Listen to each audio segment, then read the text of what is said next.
Book Impressions, Stoner, a novel by John Williams, part 3. This is a really beautiful scene here when Walker sort of plays his theater, let's call it theater. Walker is this weird personality that, on the one hand, is very eloquent. He talks really well, but then he doesn't know anything. And I think Williams is using him as a symbol of the modern man. The man, maybe you could throw in Robert Musil here, the Mann ohne Eigenschaften. He is, very eloquent. He talks, but he doesn't stand for anything. He doesn't have any knowledge of anything. He doesn't have any depth.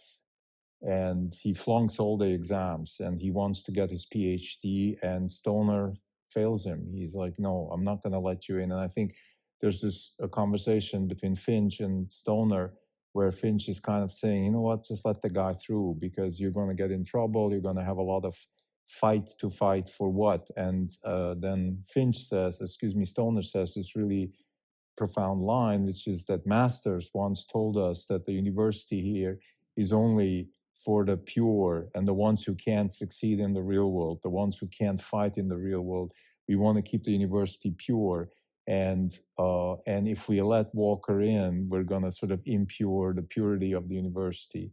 And to me, that was a nice thing to say because, and I want to explain where I'm coming from, 80 years later or whenever.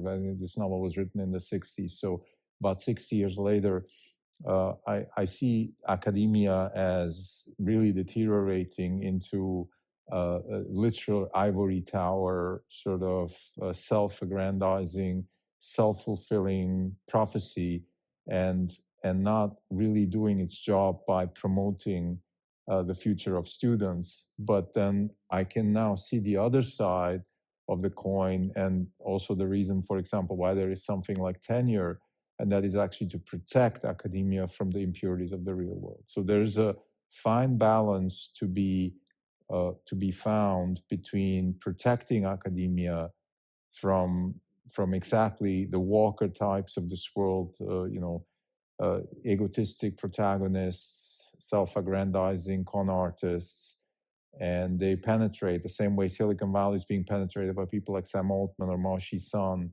and they're succeeding actually by making a somewhat pure and stable and productive, positive ecosystem, bringing in this cockroach type approach of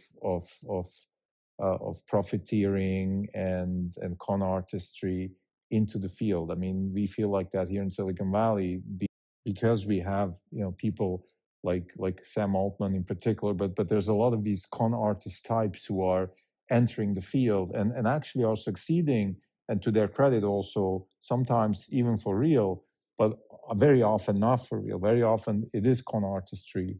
And the list is long with companies like Uber or DoorDash or whatever, all these pseudo companies that have no economics but somehow survive because they were able to penetrate the field and with predatory capitalism eke out a rent that they don't deserve. So this lack of authenticity, maybe that's the right word, the lack of authenticity that Stoner sees in Walker, and he wants to protect the university, and he jeopardizes his own reputation, actually his own future, his own life for this cause. And I think this is a very beautiful twist of the story, and that's why I think Williams is such a great writer, because he shows this man who is on the surface actually weak. He doesn't defend himself against his wife. He doesn't defend himself against enemies and conflict.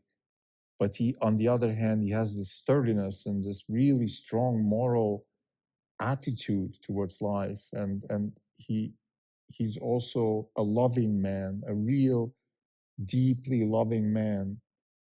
And even though the wife is a disaster, and this guy, whatever his name is, Lomas or something, he's a disaster. Like, these people are evil, but and then Finch and other people, his friends, are just cowards.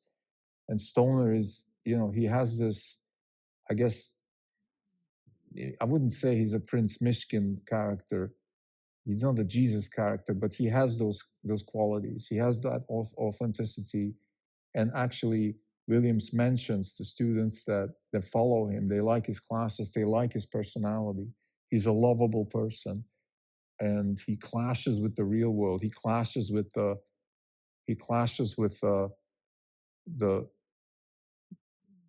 the shrewdness and the lack of authenticity and the the evil of the world, if you will, actually. So there's that's definitely this this positive figure, an anti-hero, if you will, an anti-hero, a very lovable anti-hero, an anti-hero in the sense that he's not the strong man, he's not Alexander the Great or Caesar or any of those types, but he carries the torch. So he's probably more like a Jesus type, but he has this authenticity, and he protects the university from that from the impurity of the walkers. Now I find that a very beautiful line in the book.